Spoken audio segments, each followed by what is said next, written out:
We'll begin with some major drama playing out at the River State Assembly quarters, where Governor Siminalayi Fubara was denied access by security personnel. Well, the refusal to receive the governor is hinged on the position that there was no official communication between the governor and the assembly. Hence, the gate was locked, denying the governor access. But on the flip side, Governor Fubara says he had communicated his visit to the speaker through a letter and tried to call him on the phone yesterday. Earlier in the week, the governor had written to the assembly to meet them to discuss issues around the impasse between him and the assembly. But the lawmakers say they didn't receive an official invite. They'd also given him 48 hours, an ultimatum to represent the budget. But his office also said they didn't receive an official letter as well. But let's take a listen to Governor Fubara in the aftermath of access being denied to the State Assembly quarters.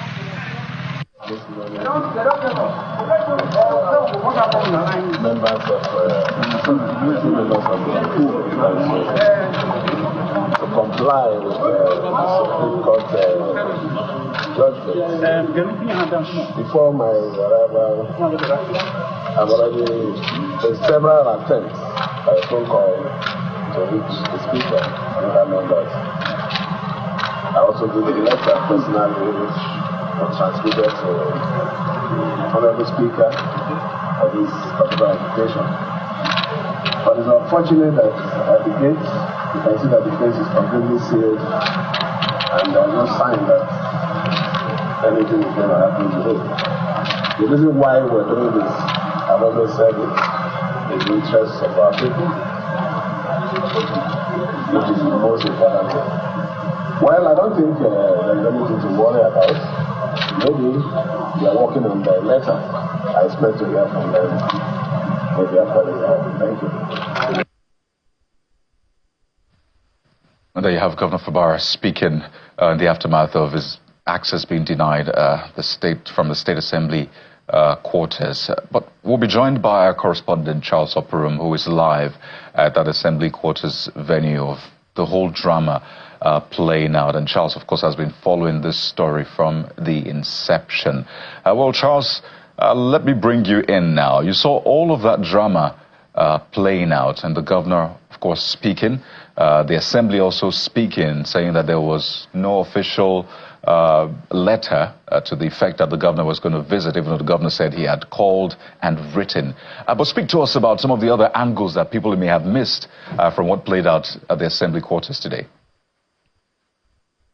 Okay, good afternoon, Kaode. So when I arrived this morning at the assembly, for this morning's sitting, before now we had heard rumors that the governor was going to present the 2025 appropriations bill today. We had seen it on social media, some platforms and all of that. So we were ready, like, okay. But interestingly, when I got here, I saw a few lawmakers. There was really no fanfare, no razzmatazz as per usually happens when the governor comes to present an appropriations bill. And I asked one or two of them privately. I said, "Are you guys ready for the governor?" And the one I asked, he said, "What am I asking? What am I talking about?" I said, "Yeah, the governor is supposed to come and present the budget." He said, "Today?" I said, "Yes." He said, "No, they're not aware of any such thing. That no such communication was received to that effect. And if it was, well, the speaker will tell them. But as of this moment, nothing like that." So I was kind of surprised if I knew and they did not know. So I sat down as well as other staff of the assembly, and after a while we heard calls. The security guys came in and said, "Everybody leave." We left, locked the door, locked the gates, and there was just a lot of frantic movement within it. Security guys mounted, they were on high alert, and then we heard the governor siren on the other side. And I did not see what was happening on the other side because I was inside the facility. But the video you've played shows what happened on the other side. So they just basically, the long and short of everything is they did not let the governor in because there was no proper communication, as they said here, from the governor to the assembly. Howdy. So what is playing out now inside the assembly? Are the lawmakers going to maybe make an exception? First, speak to us. Is the governor still within the vicinity? That's on the one hand. Secondly, does it sound like the lawmakers may want to make an exception or still have that audience with the governor? I think that ship has sailed because as of this moment, the governor has left. Yeah. He came, he stayed for a few minutes at the gates. I think he addressed because we kept hearing the sirens on the other side. And then, he left after addressing his followers thereabouts. But the lawmakers here, they are in a closed session, an informal session right now. They haven't come to start sitting. But interestingly, the order paper does not even mention the governor's visit. Like on the order paper, the governor's visit is not even there, which means they weren't even expecting him. So I don't think any exception is going to be made right now. What I do know is that the governor has come and the governor has left, and the assembly sitting is going to commence after they are done with their closed informal session. So that's the situation here. Everywhere is calm. Security guys are around, staff of the assembly are around, waiting for them to emerge from their meeting. That's basically the situation right here. All right, Charles, just before we let you go, so you can, of course, cover all the other things playing out. Week in, week out, we've heard rumors about will there be some sort of impeachment proceedings, process, or what have you. What are you hearing about that? Is there any facts to back up some of those rumors we've heard time and again? Just like you call them, rumors,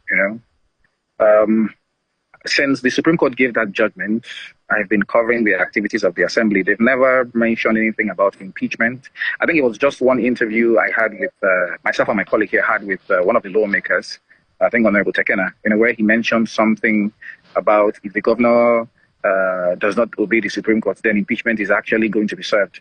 So a lot of people latched onto that, but he wasn't actually speaking for the Assembly. He was speaking for himself. Later he saw me and said, "Oh no, I was actually speaking for myself, not for the Assembly." But aside that, we've not really heard any concrete information or communication from within that that suggests that the Assembly will be going ahead with any impeachment. We haven't heard any of that. What we know is that they have embarked on a move to modify the laws, the RESEC law and the local government law, as well as introduce another law. They've introduced a bill which they hope will become a law going forward. So, but impeachment has not yet been mentioned on the floor of the House. Just quickly, Charles, do you have any word from the governor's side? Did he come with the budget to represent the budget? Did he come to have a friendly conversation? Did he come for a visit? What do we know about the governor's visit, at least from where you stand? I've basically seen the videos, because the guys, my colleagues on the other side with the governor, they've sent a couple of videos to me and some have been posted as well. The feeling is that he actually came with the budget, though we did not see it, It may have been in the vehicle, we didn't see it. But the feeling was that he was coming to present the budget. However, we don't know if there's going to be a second coming, considering how this has ended in what you may call a fiasco. But we don't really, from within the House, like I said earlier, wrong communication or no communication, as they said within the House. So I think time will tell if there's going to be a second presentation or a second visit, so to speak. Charles, thank you for that update. Let me let you go now so you can bring us more as soon as you have it. We've been speaking with our correspondent in Port Harcourt, the River State capital. In fact, right at the State Assembly quarters. Charles Operum, thank you once again. Thank you. Well, the drama is not only playing out in Port Harcourt, the River State capital. Over in the nation's capital, that's Abuja, his predecessor, that's Governor Similari Fubara's predecessor, the FCT Minister Nyesom Wike, has been blowing hot. And he insists that Governor Fubara can be impeached by the Assembly lawmakers, that is, if he is found to have committed an impeachable offense. And he says heaven will not fall. Mr. Nyesom Wike was speaking during a media parley which has ended moments ago with journalists, where he warned against threats of violence in the state. But if you have committed an offense to be impeached, what is wrong? Is it a criminal offense? It's provided in the Constitution. The point I'm making, if you have committed an infraction of the Constitution and the Assembly deems it fit to say you should be impeached, let me tell you, politics is not played just like this. Is it the first person that will have threatened about impeachment? Don't you know what to do? What is all these rule of value that they will impeach? And let me tell you, and I have heard people say, oh, if they impeach him, there will be breakdown of one another. Rubbish. Hold on, rubbish. those which is job. Tell me who are the militants? Who is not a militant? Who is born as a militant? No, tell me the person that's born the day you were giving birth.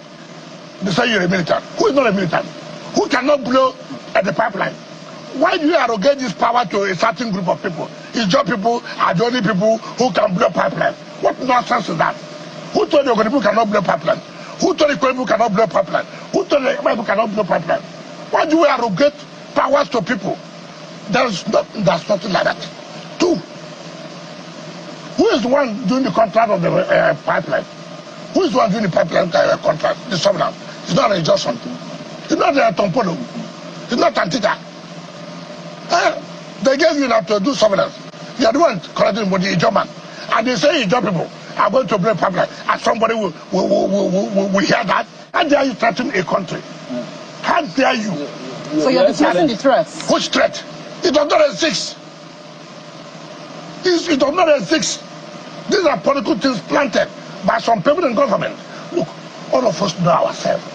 All of us know ourselves. You make an appointment of MD of NDC, they threaten, they blow pipeline. You make an appointment here, they threaten, they blow pipeline.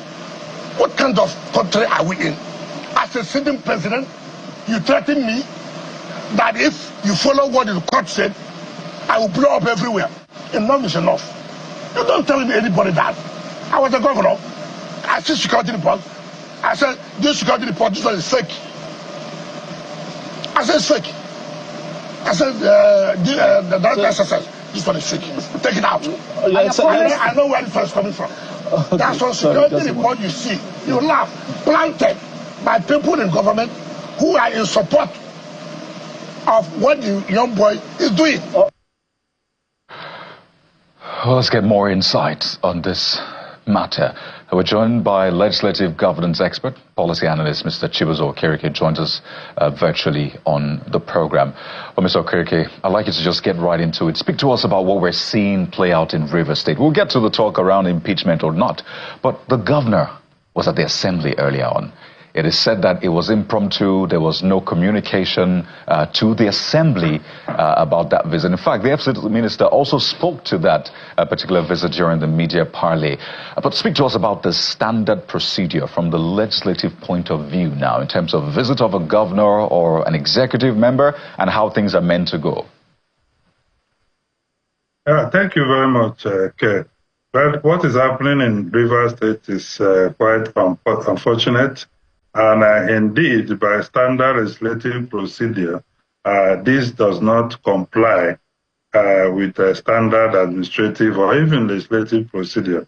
I listened to your reporter there. Usually, if the governor of a state will be visiting the state assembly, whether to make budget presentation, which is mostly what they go there for, or maybe there is a matter of interest, inspection of facility, infrastructure, or what have you, there will be official correspondence from the executive arm of government, particularly from the governor to the speaker, who will hold leadership meeting and direct the chairman committee on rules and business of the house to enlist that particular engagement in the order paper.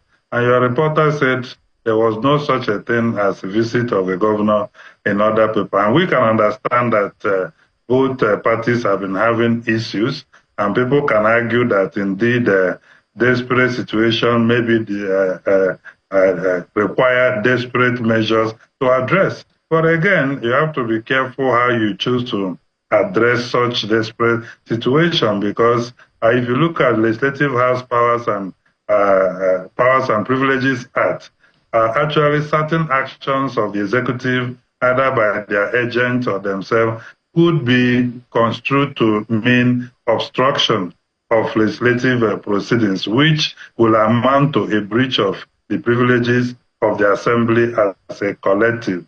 So I don't know what would have happened, because if you are coming to present budget, for instance, those correspondences will happen, one, and then the protocols from each arm of government will have to even exchange lists of those that will be accompanying the governor to the assembly to make a presentation. And of course, there will be a formal, as I listed it in the other paper, there will be a formal motion by the leader of the House, seconded by the minority leader or anybody designated to do so, to admit those people coming with the governor as strangers into suspension of the rules of the House, to admit those people into the chamber, and then they will follow the agenda to make sure that the governor is allowed either to address the state through the assembly they are represented, or present a budget or any other activity he may have elected to come and do in the assembly. But clearly, it's obvious that those correspondence didn't happen, the official exchanges didn't happen, or even informal exchanges didn't happen. So this may be accurately or rightly tagged as some kind of invasion of the state assembly. But like I said, what we have in River is not a normal situation.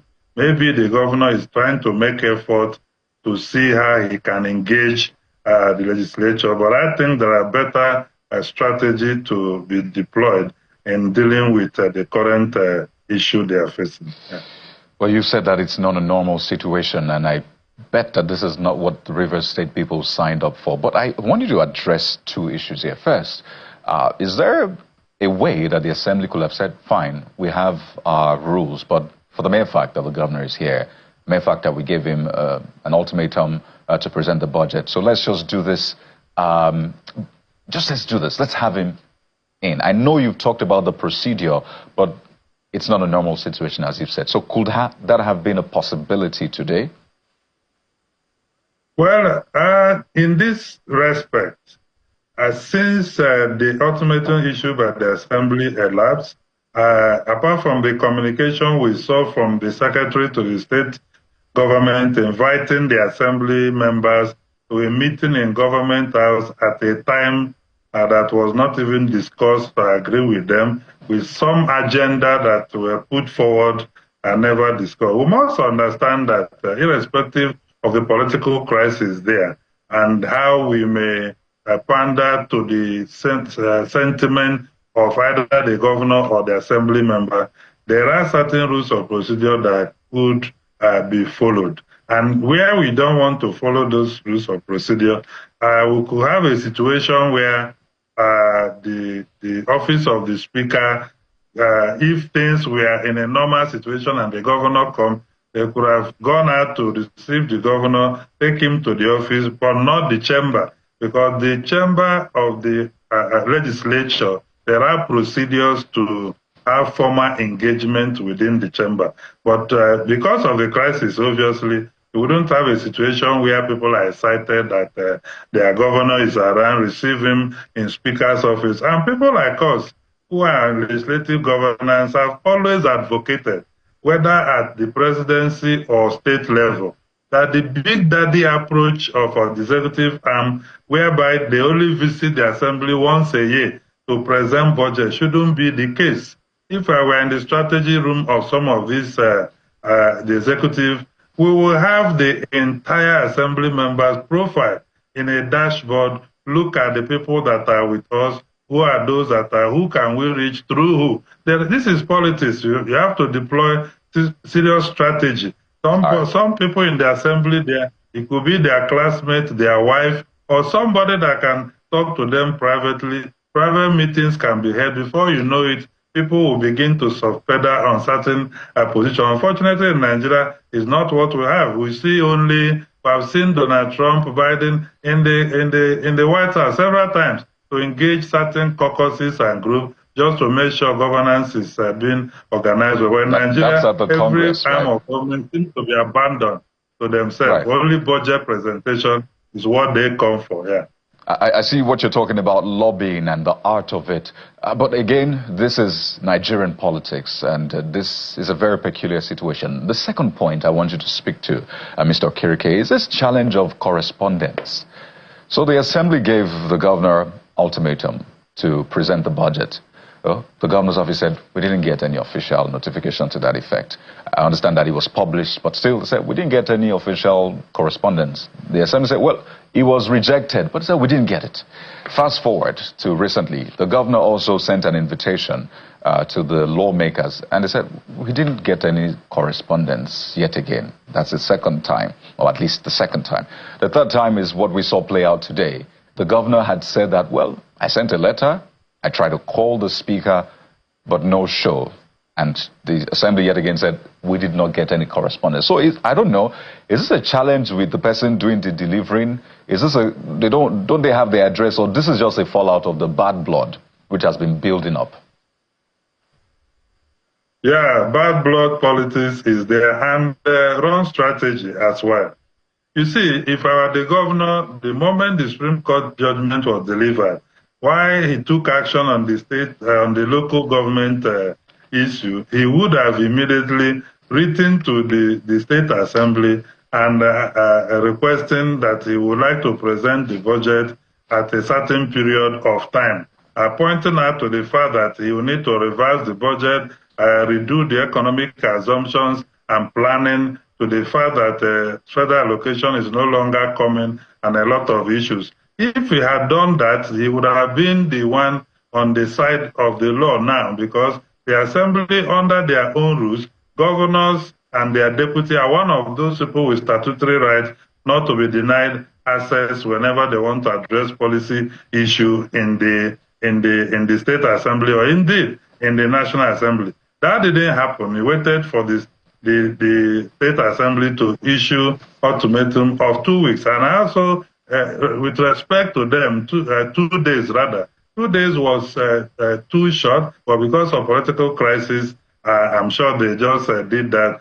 For somebody to rework an entire state budget, redo all the assumption, project planning, and then come and make a presentation. Because budget is a major policy instrument for development. It's not something people write like a letter and deliver. So this has been the challenge. Now, the issue of the governor writing, I think it was unnecessary to use the secretary to state government, no matter how people say it, to write the speaker, asking them to come to a meeting at a time and venue, even drawing an agenda for them without agreeing on those agenda and also agreeing on the time for that meeting, especially since they've been having crisis. If I were in his position, I would have immediately appointed a special envoy on parliamentary affairs, another statesman that can begin to broker that ground for us to be able to engage, because the state assembly itself will be against the law if they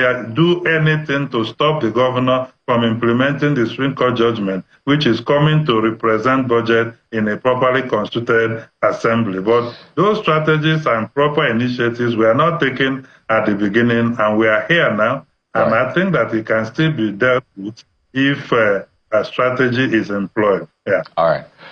Just one more thing before we let you go, Mr. Okirike. Do you suspect impeachment is in the works? Perhaps that's also one of the things at play here. And maybe you can speak to the process, if at all that's in the works, because it's becoming an issue that has come up time and again. Well, you see, first of all, I think that the Rivers people have suffered enough. The state assembly should not. All these are political threats, which is also provided by the Constitution as one of the things they have powers to do. And the unfortunate thing under the Constitution, the interpretation of what is gross misconduct has expanded interpretation. However, Nigerians have become wiser. The Constitution clearly provides basis for infractions.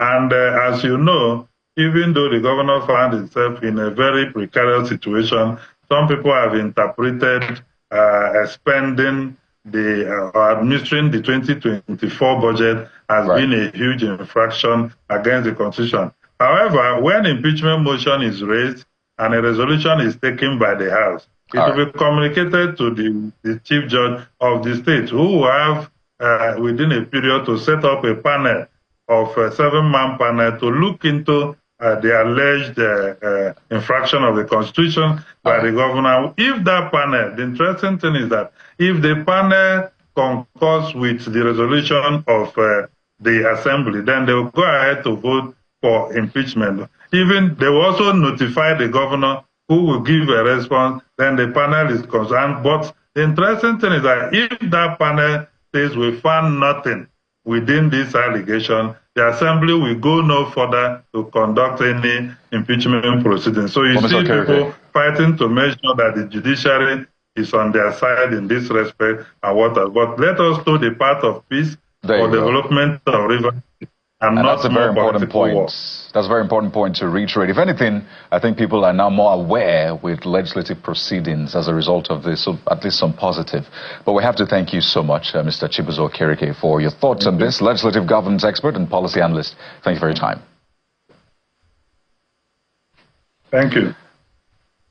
Well, while we keep watching what's playing out in Rivers State, let's head over to Taraba, where the state government has cleared the air on the health status of the state deputy governor, who has been away since November last year. In a press briefing shortly after the State Executive Council meeting, the state government revealed that the deputy governor was hit by stroke, which affected his ability to talk, and is recuperating with a view to resume duty soon, while warning mischief makers to desist from going to court in the State Assembly to seek his impeachment. The government urged them to know that the law does not dictate his days away from office, as well as ailment or otherwise. The last deliberation we had at the ESCO had to do with the health of the Deputy Governor of Taraba State, His Excellency Alhaji Aminu Algali, who is unavoidably absent at the moment because of ill health. Sometime around November last year, His Excellency had an ailment that necessitated his movement to Abuja for treatment. From Abuja, he was now moved to Cairo for further treatment. The Commissioner of Health briefed us in the ESCO today as to the condition of health of His Excellency, because His Excellency Dr. Abu Kefa has asked him to go and have deliberation with the doctors that His Excellency the Deputy Governor is seeing in Cairo, Egypt. The State Executive Council has asked me to visit the place of treatment of His Excellency, our Deputy Governor, Alhaji Aminu Alkali, and to brief them accordingly. Well, you've been served. That's Lunchtime Politics for this afternoon. Thank you for watching. I'm Kayode Kikilu, the Stay of Channels Television, for all your breaking and political stories.